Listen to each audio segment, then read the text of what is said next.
Two teenage girls, first-class tickets, a flight they never boarded. Zora and Zena Whitlow were supposed to be just two ordinary high schoolers on their way to a youth leadership conference in California. Smart, composed, the kind of girls any parent would be proud of. But somewhere between their boarding passes and the aircraft door, something went terribly wrong. Why were they removed from the plane minutes before takeoff? Why did airline staff say they made others uncomfortable when all they did was sit down quietly? And what happens when the father you call for help is one of the most powerful CEOs in the airline industry? This isn't just a story about a flight delay. It's about race, power, and what happens when a quiet act of discrimination meets the unshakable love of a father and the global force of truth. What would you do if someone tried to erase your dignity at 35,000 feet? Stay with us as we unravel the story of the Whitlo twins, because this flight didn't just change their lives. It shook an entire industry. Like this video, share it with someone who needs to hear it. And don't forget to subscribe, so you never miss a story that matters. Let's begin. I never thought walking through an airport could feel like stepping into a pressure cooker. The floors at Hamilton Ridge International gleamed beneath our sneakers as my sister Zena and I wheeled our small carry-ons toward the SkyNova Airlines terminal. The early morning buzz was familiar muffled announcements, espresso machines hissing in the distance, travelers moving like rivers around posted signs. We had traveled before, many times, but today was different. It was the first time we were traveling alone.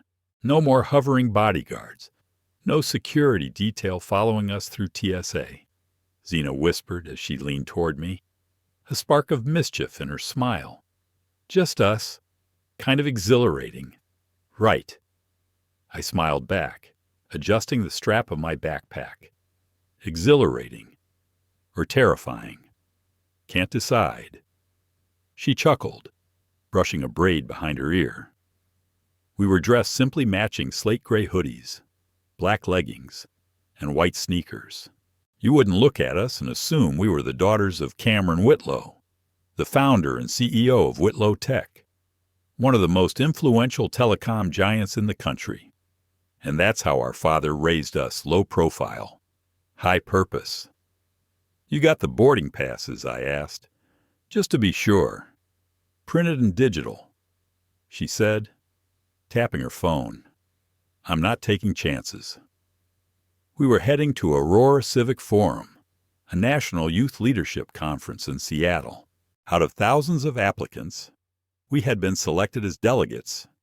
It was a big deal, not just because of the opportunity to speak on panels or network with teen changemakers from across the country, but because, for the first time, we were going without adult supervision.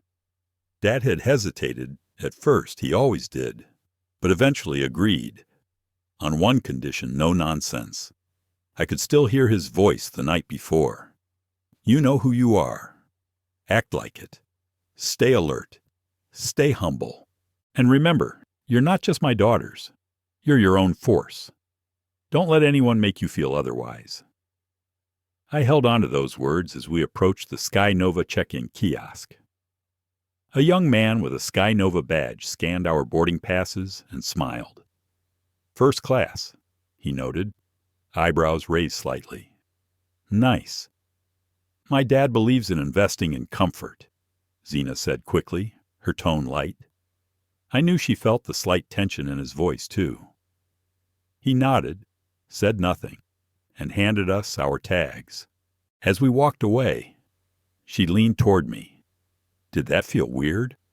I hesitated. A little. But maybe he just wasn't expecting two 17-year-olds flying first. She nodded. Still, that pause. You felt it too. Right, I did. But I didn't want to make assumptions. There was already enough weight in the air. We made it through security without issue. I read the sign overhead, Gate B14. Still an hour to spare. Zena immediately suggested finding a smoothie stand. I, of course, had spotted a bookstore across the concourse. Classic us. I'll grab us something to drink, she said. You go do your nerd thing. 10 minutes later, we regrouped near our gate. I had a fresh copy of The Audacity to Exist tucked under my arm, and she had 2 mango smoothies in hand. Peace offering, she said, handing me one. We slumped into the hard plastic chairs lining the gate, the kind that made you wish you were already in your seat on board. For a moment, everything was calm. Outside the windows, a pale sunrise spilled over the tarmac. Planes inched across runways like oversized toys. Flight attendants wheeled their bags with practiced ease. I let myself relax. This trip is going to be amazing, I said aloud. More to myself than her. It already is. Zena grinned. We're free. I took a slow sip from my smoothie. I just hope the world is ready for us. What I didn't say, what I always thought but rarely voiced, was that the world often wasn't ready.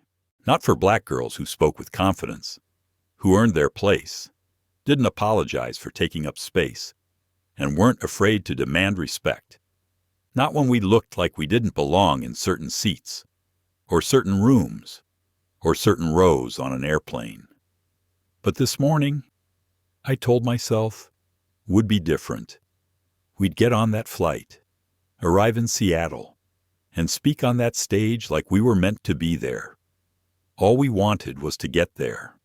All we expected was a flight. We had no idea we were about to become a headline. Boarding was called earlier than expected, but we didn't rush. That was another thing Dad taught us, never be first in line unless you're the pilot or the one refueling the jet. Zena and I waited as families with toddlers filed in, then the elderly, then the overly eager travelers clinging to their platinum status.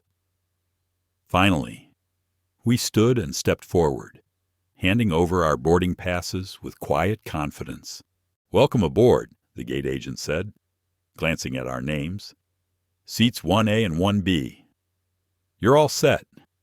We walked down the jet bridge, side by side. I always forget how cold it gets in here, Zena muttered, rubbing her arms. I told you to bring a hoodie. I teased, but fashion always wins. She rolled her eyes playfully. As we stepped onto the aircraft, the air changed. Not the temperature, the energy. A tall flight attendant with platinum blonde hair and a tightly knotted bun stood at the door. Her name tag read Savannah Baird. She smiled, but not with her eyes. Good morning, she said, her gaze flicking from my face to Zena's and back again.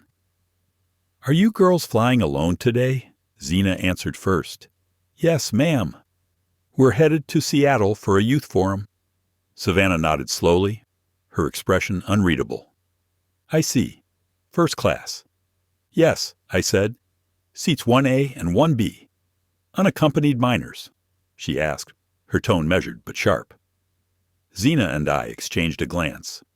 No, ma'am, I replied. We're both 17. We aren't classified as unaccompanied minors under FAA regulations. We've traveled alone before. She didn't respond immediately, just stepped aside and motioned us forward. All right, enjoy the flight. We rolled our bags to the front row, stowed them in the overhead compartment, and settled into our seats. Leather headrests, polished wood trays, personal screens. We were familiar with this setup. It wasn't luxury for us. It was a quiet space to think, read, recharge. Dad called it earning stillness. As I buckled my seatbelt, I caught Savannah glancing over from the galley again. She was talking to another flight attendant, a man with close-cropped hair and a walkie clipped to his belt. His name tag said Elliot Crane. They both looked toward us, then quickly turned away when I met their gaze. Did you see that I whispered to Zena? See what she said, already unwrapping a granola bar? The way they looked at us. Zena shrugged. We're young. We're black. We're in first class. It makes some people curious. Curious isn't the word I'd use, I murmured. A few minutes later, Savannah returned to our row with a tray of drinks. Orange juice, cranberry, water. No alcohol. Obviously.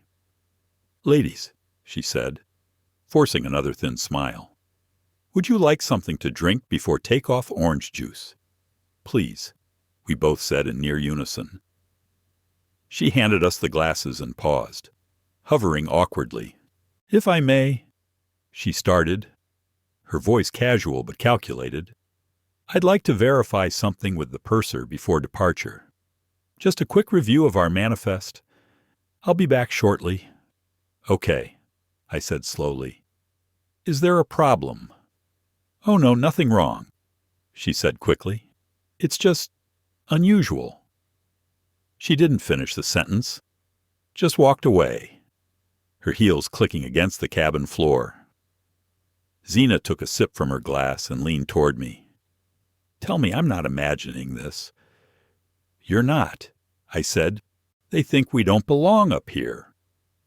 She sat back in her seat, the juice now forgotten in her hand. You'd think two girls just trying to get to a youth forum wouldn't be so threatening. I didn't respond, not because I disagreed, but because I knew exactly what she meant. There's a difference between being stared at and being watched. We weren't anomalies. We were warnings to the structure around us. We were two brown girls in a place some didn't expect us to be visible, present, and entirely unbothered by their discomfort. The cabin door was still open. The hum of passengers settling into coach reached us faintly from behind the divider. I stared out the window, watching the sunlight catch on the wing. The sky was clear. Everything outside this plane was fine. Inside, I felt something beginning to shift. The engine hum had just begun when Savannah returned, this time with Elliot Crane walking beside her, clipboard in hand. I caught the shift in energy before they even reached our row. There was a stiffness in Elliot's shoulders, a forced neutrality in Savannah's expression. Zena turned toward them, a half smile on her lips. Is everything all right? Elliot cleared his throat. Ladies, he began, eyes flicking down to the clipboard. We need to verify your boarding passes once more. Zena blinked. We already scanned them at the gate. Yes. Savannah cut in quickly. It's just that there's been a procedural inconsistency. I straightened up. Inconsistency. Elliot's voice dropped slightly. If you wouldn't mind stepping off the aircraft with us for a moment, we'd like to sort it out at the gate. My stomach tightened. Sort what out? It'll just be a minute, Savannah said, with that same stretched-thin smile she'd worn earlier. We'd appreciate your cooperation. Behind us, I could feel the gaze of other passengers. Not all, but enough. Some curious, some annoyed at the delay. A few raising their brows as if watching a scene unfold. I looked to Zena. Her jaw was clenched, the way it always was, when she was holding something back. Anger, fear, shame, maybe all of it. I nodded slowly and unbuckled my belt. Fine. We gathered our bags. Elliot led the way, Savannah trailing behind us like a silent shadow. The walk down the jet bridge felt longer than it should have. I kept my head high, even as my thoughts churned. Did we miss something? Did our tickets not go through? Did the system flag us? Or was it us they flagged? When we reached the gate, a woman in a navy blue blazer was waiting. Her name tag read Natalie Chang, and she looked equal parts stressed and scripted. Zora and Zena Whitlow. She asked. Yes, I said, holding back the urge to ask why she was even asking when she had our names printed in bold on the manifest. We're just doing a quick verification of your travel details. Could I see your IDs and any documentation you're carrying for this trip? Zena passed her passport and conference letter over. I did the same. Natalie looked them over, flipping pages with excessive care. You're traveling alone. Yes, I said, trying to keep my tone steady. But we're 17. We're within unaccompanied minor policy standards. We've flown before. I understand, she said, glancing at Elliot. But some concerns were raised by the crew. What kind of concerns? Zena asked. Natalie hesitated. They were uncertain about the legitimacy of the booking. I stared at her. Legitimacy? Are you implying the tickets were fake? No one's implying anything, she said quickly. Defensive now. We just want to be thorough. Zena scoffed. If we were two blonde girls with coach bags and nameplate necklaces, would you be this thorough? Elliot shifted uncomfortably. Natalie's smile faltered. This has nothing to do with appearance. I looked her in the eye. It never does, until it does. There was a pause, thick, unyielding. Natalie handed our documents back. Please wait in the seating area while we speak to our supervisor. We moved to a nearby row of gate chairs, silent at first. Then Zena turned to me. I knew it. Knew it. They were never going to let us fly. Don't say that, I murmured, trying to believe my own words. It might just be a mix-up. Zena shook her head. It's not a mix-up. Zora. We've got valid IDs, a conference invitation, first-class tickets, and they still want to drag us off the plane like we're stowaways. This isn't procedure. This is profiling. I looked at the other passengers walking by, oblivious, dragging roller bags and sipping lattes, caught in their own morning haze. For us, time had stopped. I want to believe they're just being cautious, I whispered. Zena turned sharply. Why do we always have to hope it's not racism instead of recognizing it? When it slaps us in the face, I didn't answer. I didn't know how to. A few rows away, a college-age guy with a camera rig sat cross-legged, whispering into a mic. I saw him glance at us, then down to his screen. His live stream. Maybe a travel vlog, I wasn't sure. But part of me didn't care, because what mattered most was what I felt in my chest. The heat, the humiliation, the powerlessness. We did everything right. We followed every rule, carried every paper, stayed composed, but none of it seemed to matter. And that's when it hit me. Maybe this wasn't just about two girls on a plane. Maybe this was about something much bigger. 10 minutes passed, then 20, no update, no explanation, no flight. Zena paced near the window, arms crossed tight against her chest. I sat motionless in the hard plastic seat, fingers locked in my lap, willing my breath to stay even. Finally, someone approached. He was tall, older than the others, with a regulation-perfect haircut and a suit that looked like it had never dared wrinkle. The badge clipped to his lapel read Darren Pike, duty manager. He didn't look apologetic. Zora and Zena Whitlow, he said, like it was a formality. Yes, I answered, standing. Zena moved to my side. I'm Darren Pike, airport duty manager. I've been briefed on your situation. First, let me say, this isn't about you personally. There are just protocols we have to follow. Protocols like what Zena asked, her voice cool but pointed. We've already shown our documents. Darren folded his hands behind his back. Our flight crew expressed concern. Concern, I repeated. About what? There was a pause. He looked past us briefly, then back, like he was debating whether to say what he'd been told. They felt uncomfortable with the situation. Zena's head snapped up. We make them uncomfortable. He lifted a hand.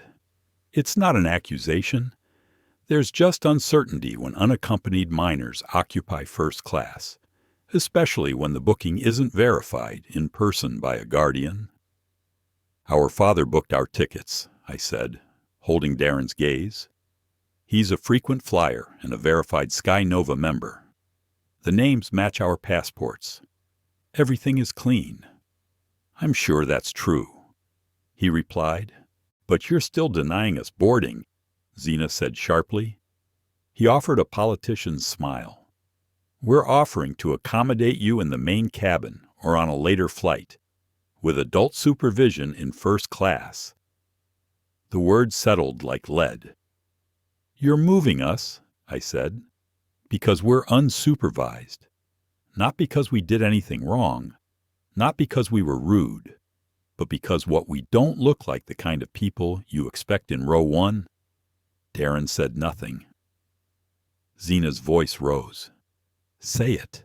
If we were 2 white girls in Uggs with a daddy named Anderson, we'd already be on that flight with hot towels and sparkling water. His jaw clenched. That's not fair. What's not fair is assuming we don't belong, I said quietly. We followed every rule, and we were humiliated in front of an entire cabin. I understand this is upsetting, he said, clearly not meaning it, but staff comfort is also a factor in safe travel. That stopped me. Staff comfort, not safety, not procedure. Comfort. The word echoed in my mind like a slap. You're saying our presence, I whispered, makes your staff uncomfortable. I didn't say that. Darren backtracked. But you did. Zena snapped. That's exactly what you said. Passengers at nearby gates began to turn, curious. A couple who had been waiting for a different flight stood up to watch. I recognized the guy with the camera from earlier still recording, still whispering commentary to an audience we couldn't see. Darren noticed too. His lips tightened. This conversation is over, he said. The flight has departed. We'll find a suitable alternative. I stepped forward. We'll call our father. You're welcome to, Darren said. But SkyNova policy allows gate agents to deny boarding at their discretion. Then he walked away. Zena let out a breath like a punch. He just walked away. Yeah, I whispered. Like we were. A problem solved. We sat down slowly. I could feel the tears threatening, but I held them back. Not here. Not now. Zena sat beside me, silent. For once. No sarcasm. No spark. She just looked tired. A woman approached us mid-50s, black, well-dressed, traveling with her husband. I saw what happened, she said softly. I'm so sorry, baby. That wasn't right. Zena nodded faintly. Thank you. I have daughters, the woman added, her eyes wet. I'd burn this place down if someone treated them like that. I swallowed hard, trying to keep from crying in front of a stranger. Don't let them make you question who you are, she said. You belong here. You always did. She walked away. Her husband gave us a nod of quiet solidarity before following. I turned to Zena. Call Dad. She nodded. I pulled out my phone. Zena stared at me as the phone rang. 1 ring, 2, 3. Then his voice calm, clipped, focused. Zora. I exhaled. Yeah, it's me. Something in my tone must have cracked, because he instantly shifted. Where are you? Are you safe? We're fine, I said too quickly, then added. But we got pulled off the plane. Silence. Then, low and measured. What do you mean, pulled off? They said there were concerns, Zena interjected, voice thick. They didn't like that we were unaccompanied in first class. The flight attendant said we made them uncomfortable. I heard my father exhale, the kind of breath you only hear from people trained to keep rage buried under layers of control. Did you have all your paperwork, he asked. Yes. And your boarding passes matched? Yes. They denied you anyway. They said we could fly coach, I muttered, or wait for another flight, if someone agreed to sit near us and first. I heard rustling on the other end, papers moving, a drawer opening. Stay where you are, Dad said. Don't speak to anyone else. Don't go to the desk. I'll handle it. Dad, Zena said cautiously, please don't make this a thing. There was a pause, then his voice, low and clear. It's already a thing. He hung up. Zena sat back. Now what I didn't know how to answer. The airport was still in motion around us. People laughed at nearby gates. Children played on iPads. Somewhere, coffee steamed in plastic lids and planes took off with ease.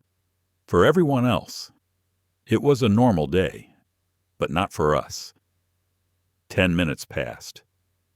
Zena kept checking the departure boards like something would magically fix itself. My phone buzzed again, this time with a notification. Are these girls being kicked off for flying first class? A live stream from the guy with the camera had gone viral. The caption was already trending. The video had captured everything the moment Savannah returned with Elliot. The awkward walk off the aircraft, and part of our tense conversation with Natalie Chang. People were already commenting. Thousands. Some offered support. Others debated airline policy. A few, predictably, posted awful things questioning whether we'd really paid, implying our skin color somehow justified scrutiny. Zena's hands trembled slightly. She shoved her phone in her pocket.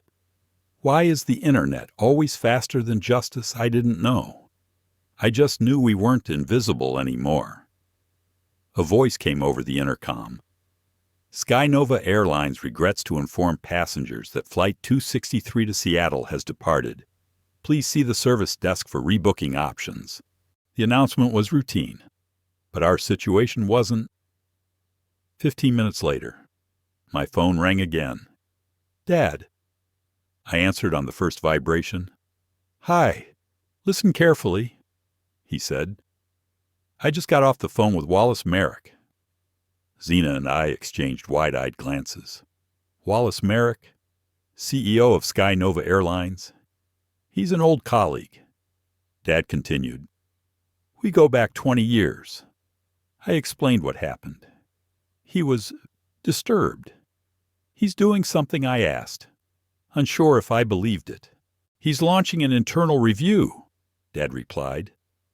But that's not all.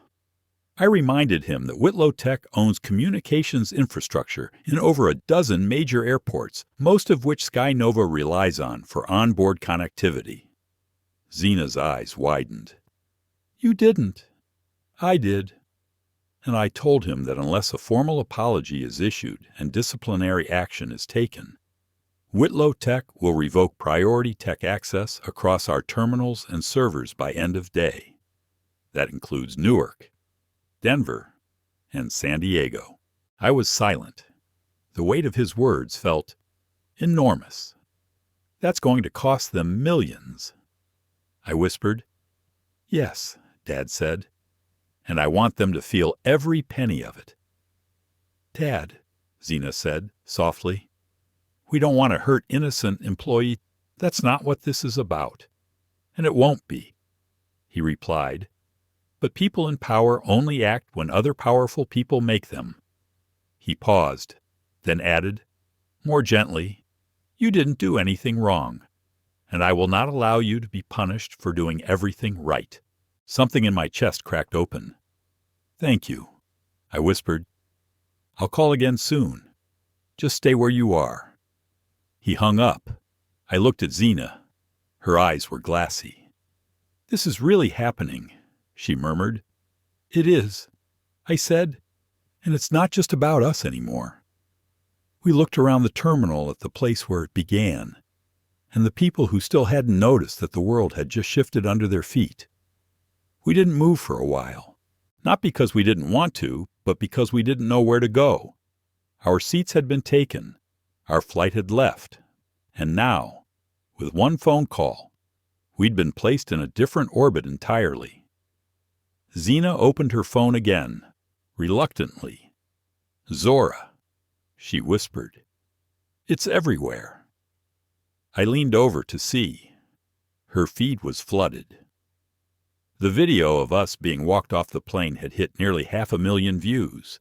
A new headline had just gone live. Teen sisters allegedly removed from first class for making staff uncomfortable. CEO father responds. Buzzworld, Slatewire, even Travel Tribune were tagging us in posts.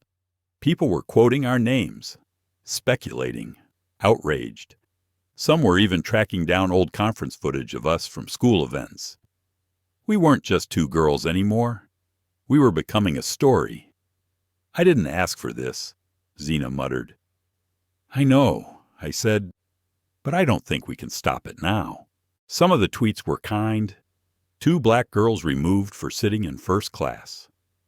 In 2025. "Come on, SkyNova. The Whitlow daughters did nothing wrong. This is discrimination. Full stop." Their father's response is the kind of protection every kid deserves, but others less kind. So now being rich gets you media attention. Why were they even in first class alone? Maybe the crew was just following protocol. I felt sick, like my lungs weren't working right, like this was all spinning too fast. Zena nudged me, voice low. "That guy with the camera. He's walking this way." I looked up. It was the same traveler who'd recorded the initial footage. Mid-20s, plain baseball cap, nervous energy. "Hey," he said gently, "I don't want to intrude, but if you'd like to say something, I'm still live." Zena opened her mouth, but I held up a hand. "Not right now," I said. "This is bigger than a stream." He nodded. "Understood. I saw what they did to you. It didn't feel right." "Thank you," I said quietly. He stepped back, giving us space. We sat in silence for a while. Across the terminal, I saw employees whispering behind gate counters, heads turning toward us, then quickly away. One of them had a phone to her ear, a hand covering her mouth. I wondered if she was talking to someone at corporate. My phone buzzed again. "Dad," I picked up. "I just got confirmation." He said, "SkyNova is holding an emergency PR briefing in 30 minutes. Wallace is personally involved." Zena leaned in to hear. "He's agreed to suspend the flight crew and launch an internal audit of discrimination claims." Dad continued, "But I'm not stopping there." I swallowed. What does that mean? It means the leverage Whitlow Tech holds over their infrastructure isn't just symbolic. I've made it clear until formal apologies are issued and structural changes implemented. Our partnerships are frozen. "You're really doing it," Zena said, stunned. "They messed with my daughters," he said simply. "And now they're going to learn what accountability looks like." For a long beat, none of us spoke. Then he softened. "I know this is a lot. I didn't want your trip to go this way." "We know." I said, "We didn't want it either. But maybe," Zena added slowly, "maybe this is exactly what was supposed to happen." We both looked at each other. This wasn't just about us anymore. This was about everyone who ever got pulled aside, got stared at, got told, in a dozen subtle ways, "You don't belong here." Our father ended the call with one more reminder. "I'm proud of you. Both of you. Sit tight. I'll have updates soon." We hung up. Zena stared out the window. "They're going to hate us." "Some will," I admitted. "But others, they've been waiting for someone to speak up." She nodded, and in that moment, I didn't feel small anymore. I felt ready, The man who approached us next wore a perfectly pressed navy suit and a tie that screamed corporate. He smiled too easily, like he'd practiced in front of a mirror. "Zora and Zena Whitlow," he asked, his tone honeyed. "I'm Julian Cole, station manager for SkyNova here at Hamilton Ridge. I'd like to sincerely apologize for the inconvenience you've experienced today." "Inconvenience," Zena said, voice flat. "Is that what we're calling it?" Julian's smile flickered. "Just for a moment. I understand your frustration," he said quickly. "We deeply regret how this was handled. It was never our intention to make you feel unwelcome." "Then why were we removed from our seats?" I asked. "There was a miscommunication," he replied smoothly, "and we're investigating that internally. But I'm here to offer you seats on our next flight to Seattle, in first class, along with full access to the premium lounge. You'll also receive complimentary meal vouchers." Zena raised an eyebrow. "You think a croissant and some recliners make this better?" Julian blinked. "Of course not, but we want to make it right." I leaned forward slightly. "You want to make it go away." He didn't deny it, just extended 2 sleek envelope-style tickets toward us. "We'll also be issuing a formal apology. Our CEO is preparing a statement as we speak." I took the envelope, not because I accepted his offer, but because I needed to hold something, to weigh its worth. It felt light. "We'll think about it," I said, my voice cool. Julian gave a tight nod and backed away, muttering into his headset as he walked. Zena stared after him. "They don't get it. They still think this is a PR inconvenience, like they can just patch us up and keep flying." I looked down at the voucher. "This isn't about orange juice and Wi-Fi. It's about the people who looked us in the face and decided we didn't belong." Zena crossed her arms. "And now they're scrambling, because we have a father who can fight back." "Exactly," I said. "But what about the people who don't?" We stood and walked toward the lounge, not to accept the apology, but because we needed somewhere to sit that didn't smell like jet fuel and overcooked pretzels.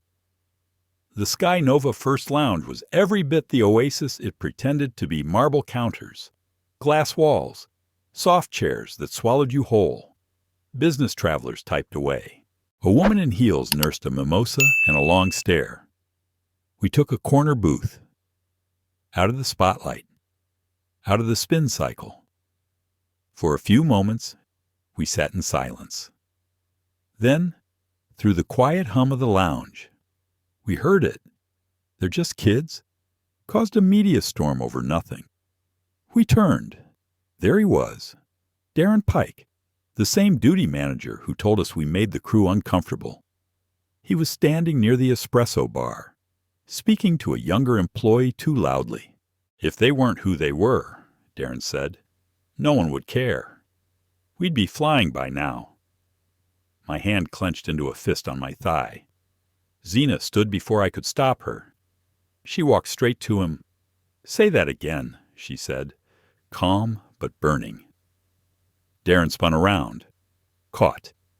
"Excuse me. Say what you just said," she repeated. "About us. Say it where we can hear it." Other lounge guests looked up. "I don't think this is the place he began." "You said we caused a storm over nothing," Zena said. "That we're just kids. That this would have been fine if we weren't but the daughters of someone powerful." I stood beside her now. "You said the quiet part loud. Darren, we were a problem to you long before anyone clicked record." He looked around, like he could still escape this.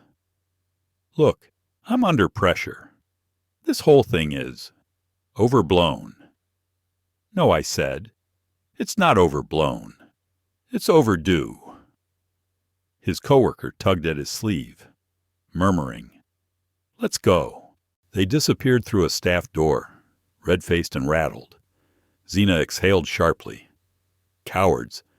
Back at our booth, we sat in silence, not because we were tired, but because confrontation is its own kind of exhaustion, especially when it comes dressed in khaki and a lanyard. Zena leaned her head back. Do you think they're sorry I looked out the glass wall toward the tarmac? Planes taxied in the sun, oblivious to our little rebellion. No, I said. I think they're scared. The lounge staff brought us ginger tea and fruit plates. We didn't ask for either. I think they just didn't know what else to do with two teenage girls who looked like they might either cry or incite a congressional hearing. Zena pushed the fruit aside. I'm not hungry. Are you? No, I said. Not for anything they're offering. Then her phone buzzed. She lifted it, frowned, then blinked. Zora, look at this. It was a post from a woman named Rachel Fenwick. Her profile picture showed a gray-haired traveler in a floral scarf. I was seated 2 rows behind the young girls who were removed from SkyNova Flight 209 this morning. They were polite, calm, respectful. Nothing about them warranted removal. If anything, the flight attendant appeared visibly agitated from the moment they sat down. I watched it happen. It was wrong. The post had been shared hundreds of times, then thousands. More comments followed. I was in seat 3D. Can confirm. The girls did nothing wrong. The crew kept whispering and pointing. One of the attendants even rolled her eyes. I thought it was weird they made them leave after boarding. Now I know why. Zena's fingers trembled on the screen. People are backing us up. I leaned closer. They're not just backing us up. They're proving we weren't imagining it. Another video surfaced. A grainy, sideways angle from someone in the rear cabin. You could see Savannah Baird and Elliot Crane whispering at the front, glancing toward us, then walking down the aisle.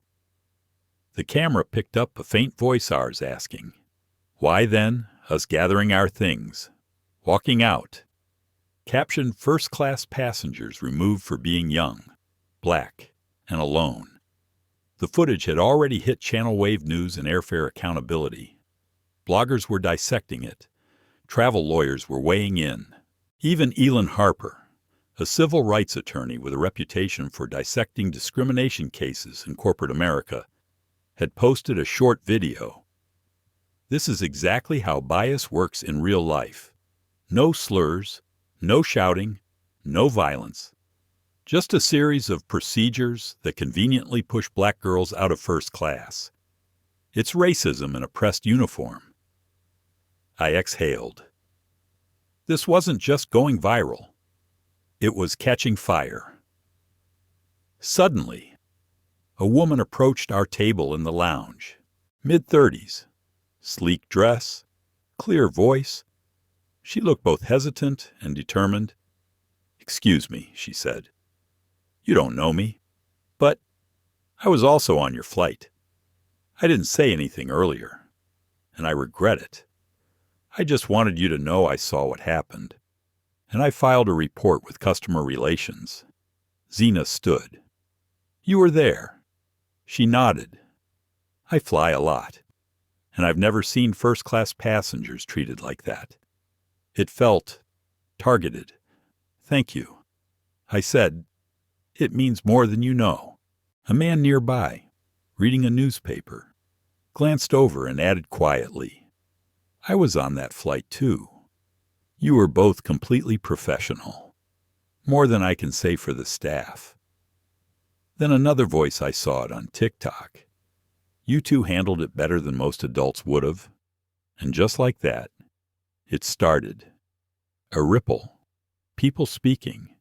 People who had been silent maybe because they were unsure, or afraid to make it worse, or caught in the fog of travel were now stepping forward. Zena sat back down slowly. Her hands were shaking again, but not with fear, with fury. "They tried to erase us," she whispered, "and now everyone's seeing it." I nodded. "They wanted silence. They're getting echoes." A lounge staff member walked over and handed us 2 printed statements. "From the airline," she said. "Just released." The letterhead read SkyNova Airlines official response to passenger incident. It was wordy, vague, and hollow. "We regret any discomfort caused. Committed to inclusivity. Continuing our review. No apology. No names. No ownership." Zena dropped hers like it was toxic. "So that's it. A PR massage. They're protecting themselves." I said, "Not us."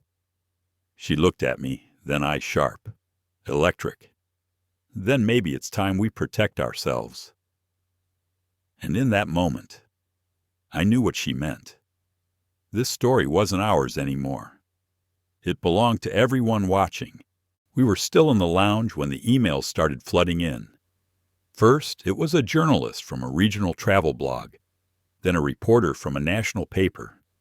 By the time we checked the inbox on Zena's phone, we had over 40 interview requests from everywhere. CNN, Vox, Teen Vision, The Root. Even late-night producers were sending polite but persistent messages asking if we'd be open to sharing our experience with the public. Zena looked overwhelmed. "We're not celebrities. Why do they all care now?" "Because," I murmured, "we hit a nerve." It wasn't just about 2 black girls getting kicked off a plane. It was about everything underneath it. Bias, discomfort, image, gatekeeping. The things no one ever filmed. Until now. A few seats away, a man in a blazer with a media badge approached us tentatively. "Zora Zena?" he asked, then pulled back. "Sorry, I know you're overwhelmed. I'm Miles Garrett from Waypoint Daily. I've been following the story since the footage surfaced. If you're not ready, I totally understand. But when you are, we'd love to give you space to speak. Unedited." Zena gave him a weary nod, but didn't speak. I offered a polite, "Thank you," then watched him walk away, respectful of our silence. Zena turned to me. "What do we do?" I paused. "What did we do?" Say nothing, and we leave a void for others to fill with their own assumptions. Speak, and we risk being misquoted, misunderstood, or worse, tokenized. "We talked to Dad," I said finally. We stepped out into the terminal and called him. His voice came through instantly. "You okay, kind of?" I said. "The press is coming for us." He let out a breath. "Of course they are." Zena jumped in. "Should we talk to them? What if they twist it?" Dad was quiet a moment. Then, with that same calm he always used when negotiating a billion-dollar deal, "You don't owe anyone your pain. But if you choose to speak, make sure it's your terms, not theirs." I nodded, even though he couldn't see me. "And if we don't speak, then they'll keep guessing, and the narrative moves without you." That landed harder than I expected. After we hung up, Zena and I sat near one of the oversized windows that faced the runways. Outside, a SkyNova plane taxied in. People wheeled bags and smiled, unaware of the firestorm behind the glass. "Do you think we can really change anything?" Zena asked. I thought of Savannah's narrowed eyes, of Elliot's forced politeness, of Darren's quiet contempt. "I think we already have." I said. Zena turned to me. "Then maybe we should finish what we started." We didn't call the networks. Not yet. We called Amara Sloan, a former speech coach at our old school who now worked in public communication. She picked up on the second ring. "I saw the footage," she said before we even introduced ourselves. "I was waiting for this call." We asked her to help us prepare not for a press tour, not for spin, but for a moment, a conversation that mattered. "People will want you angry," she warned. "But anger isn't the only way to tell the truth. Speak like you already know the world is listening. Because now it is." We stayed at the airport lounge another hour. Not because we didn't have a way out. SkyNova had offered us private transport to a hotel and a rebooked flight, but because this, right here, was the real terminal. The space between silence and choice, between what was done to us and what we'd do next. Then, another message came in. This one was from the Public Accountability Project, a watchdog group that tracked corporate misconduct. We're compiling statements from passengers who witnessed the SkyNova incident. Would either of you be willing to provide a written account? Zena looked at me. Written. That's something. I nodded. We control the words. We make it count. So we began writing. By the next morning, it wasn't just a trending topic anymore. It was front page. SkyNova under fire for removing CEO's daughters. From first-class accusations of racial bias spark industry reckoning. Seat for everyone was now the top hashtag across social media platforms. News anchors debated policy and privilege in sleek studios. Podcasts unpacked microaggressions on airplanes. And in every comment section, strangers argued about us like we were theoretical. Some defended us. Some mocked us. Some weaponized our silence. Others demanded it. Zena scrolled through the comments under one article, her face pale. Must be nice to have a billionaire dad fix your problems. I've been bumped from flights and no one cared. Why do they get a press tour? This isn't about race. It's about protocol. They should be grateful they're even flying first class. She looked at me.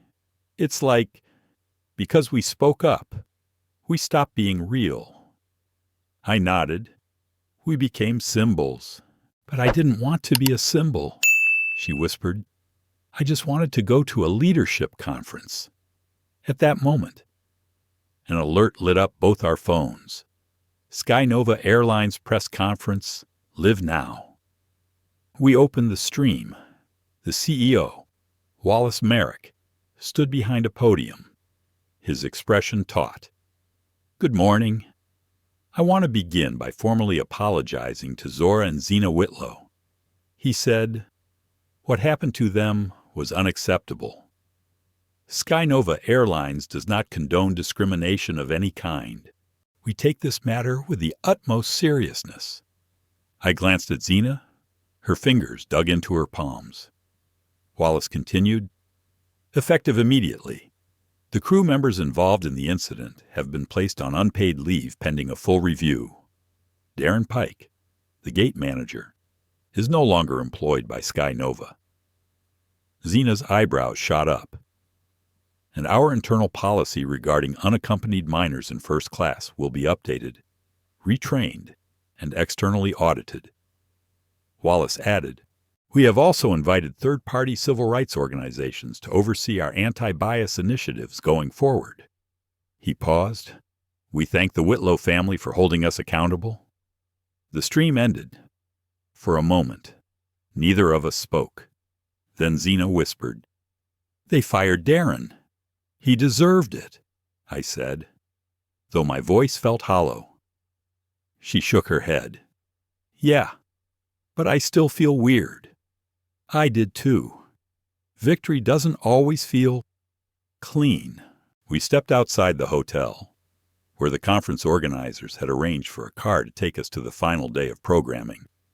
But before we could get in, a woman in a bright blue blazer stepped forward. She was from the Global Times, badge clear, mic in hand. Zora Zena, do you have a statement about SkyNova's announcement? We hesitated. Then I heard myself say, yes. The camera rolled. We appreciate the public apology. I began. But an apology doesn't erase what happened. It doesn't undo the humiliation or the fact that our skin color was quietly weaponized against us. We didn't ask for special treatment. We asked to be treated fairly. Zena stepped beside me. We want accountability, not revenge. And we hope this forces airlines across the board to re-examine how implicit bias shapes their policies. Click, flash, upload. By evening, the clip had gone viral again. But this time, our words led the story. That night in the hotel room, Dad called. "I saw your interview," he said, voice tight with emotion. "Too much, I asked?" "Just right," he replied. "You weren't angry. You were clear. Proud of you both." Zena exhaled. "It still feels surreal." "I know," he said. "But you made them listen. That's rare and powerful." We sat in silence a moment longer. Then he added, "But don't forget to be 16. We laughed, for the first time in days. We flew home 2 days later on a SkyNova flight. Ironically, the irony wasn't lost on us. We didn't speak much as we boarded. The crew was different, friendly, polished, almost too polished. Like they'd memorized a checklist titled "How Not to Mess This Up Again." The moment we stepped into the cabin, a flight attendant smiled, hands folded. "Welcome aboard. Miss Whitlow, we're honored to have you. Please let us know if you need anything." Zena nodded, polite but unreadable. We took our seats in first class 1A and 1B again. Same leather, same tray tables, but it didn't feel the same. Not anymore. Halfway through the flight, Zena turned to me and whispered, "Do you think this is real change? Or just damage control I didn't answer at first?" Outside the window, clouds floated like islands. The world looked peaceful from above. But we knew better now. "Both," I said finally.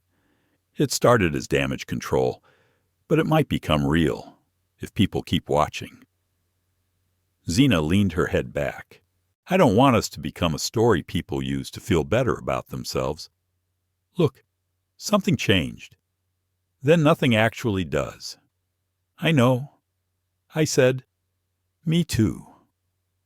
We fell silent again.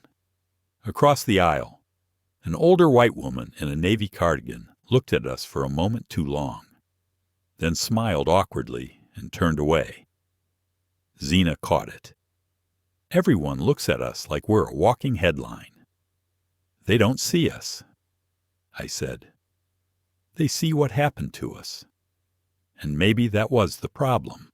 The further we got from the gate, the more everything started to blur: the lounge confrontation, the press conference, the sudden tidal wave of support and backlash. Back home, our inboxes had transformed into a minefield of media pitches, TED Talk invitations, scholarship offers, and even one absurd suggestion that we collaborate on a reality series. We said no to all of them. We didn't want to be famous. We just wanted the system to stop chewing people up for existing. Back at school, things weren't exactly normal either. A girl from chemistry told us we were brave. A teacher asked if we could give a talk during assembly. A local church sent us matching bracelets with the words "Your voice matters." Zena wore hers for 2 hours, then took it off. "They're being sweet," she said. "But I don't want this to become a souvenir." Dad didn't say much. He kept busy. After the incident, Cameron Whitlow had become a quiet force behind the scenes, advising SkyNova on equity reforms, pushing for federal oversight bills, meeting with advocacy groups. He never made another public statement. But behind closed doors, we knew the man was turning his heartbreak into pressure.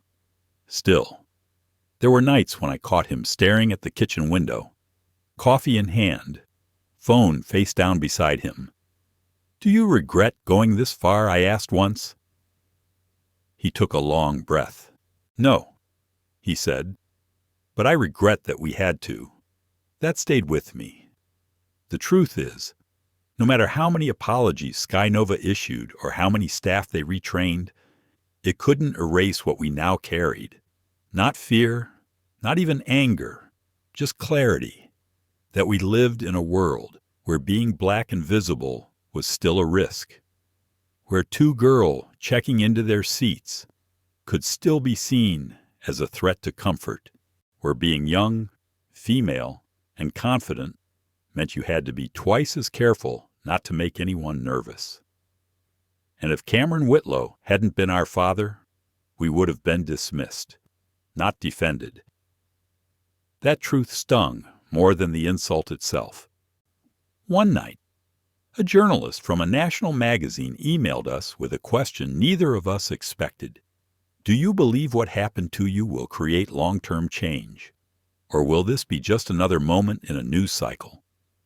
We stared at the screen for a long time. Zena typed first, then paused, backspaced, typed again. I added a sentence, then another, and together, we sent back the only honest answer we had. We hope it's both. A moment loud enough to be remembered, and a beginning quiet enough to inspire something better. Spring came early that year. The snow in upstate New York melted fast, leaving behind patches of brown earth and green promise. Birds returned, the wind softened, life moved forward. So did we. But something in us had changed. Not broken, not bitter, just sharper. We no longer walked through the world unaware of its edges. At school, we eased back into routines labs, group projects, cafeteria noise. Some classmates had moved on. Others still looked at us with cautious admiration, as though we were two students and a symbol, braided together. Sometimes it was hard to know where one ended and the other began. But we tried. Dad Cameron Whitlow kept his promise, too. He didn't just push for reforms at SkyNova. He worked with federal regulators, civil rights lawyers, and even congressional aides to create the Passenger Fare Access Act, a proposal to hold airlines accountable for patterns of racial bias in service delivery. It was bigger than any one flight, bigger than us. One night, a month after everything settled, we were invited to speak at a panel hosted by a university's Racial Equity Center. Zena was hesitant. I don't want to keep reliving it. You don't have to. I told her, just speak the truth, and let the room decide what it means. She nodded, and we went. The panel was quiet at first, attentive, polite. We shared the story again, not the viral version, but the full one. The uncertainty, the humiliation, the aftermath. And what came after the applause faded? Then came the questions. A student raised his hand. How did you stay composed when it was happening? Zena smiled faintly. We didn't always, we just stayed. Human. Another asked, what would you say to someone who thinks this was just about money or fame? I said that if they'd gone through it without anyone listening, they'd know exactly why we had to make noise. Someone else whispered, did it feel worth it? Zena looked at me. I looked at her. And then I said what we had never said aloud. It wasn't about whether it felt worth it. It was about making sure the next girls didn't have to decide if they were.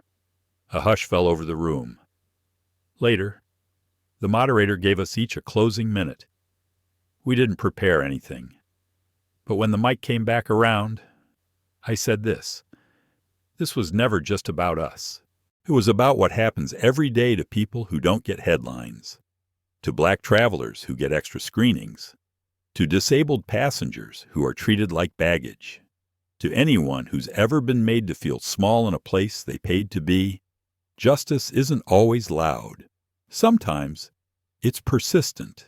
Sometimes it looks like two teenage girls refusing to be politely erased, Zena added. And sometimes it looks like sitting back down in the seat they told you to leave and not moving. After the panel, a mother came up to us with her daughter, no older than 12. She knelt, looked the girl in the eyes, and said, these are the ones I told you about, the girls who stood up for what was right. The daughter smiled, then said, I want to be like them. And that made everything feel real. Not the media, not the hashtags, not the apology letters. That a seed planted. Later that year, SkyNova released its first equity report. It showed increased diversity in hiring, restructured staff training, and a drop in bias-related complaints. Small steps, imperfect steps, but steps. And our names weren't even in it, which was exactly how we wanted it. This wasn't about legacy. It was about momentum. And somewhere, we hoped, 2 other girls, maybe in Georgia or Arizona or the back row of 28C, were sitting a little taller. Maybe they'd never have to call anyone from the gate. Maybe they'd never be told they didn't belong. Maybe, just maybe, the seat would be theirs from the start. Some stories leave you angry, some inspired. But this one leaves you changed. What happened to Zora and Zena Whitlow was more than a violation of airline policy. It was a mirror held up to an industry and a society still struggling to treat black youth with the basic respect they deserve. They did everything right. They had the right tickets, the right documents, the right to be there. But it still wasn't enough, until they made a phone call that echoed through the halls of corporate boardrooms and forced a powerful company to face its own reflection. Yet even in victory, the twins didn't gloat. They didn't ask for revenge. They asked for change. And maybe that's what makes this story so unforgettable. Not just the injustice, but the way they chose to answer it with clarity, courage, and conscience. As Zora said, justice isn't always loud. Sometimes it's persistent.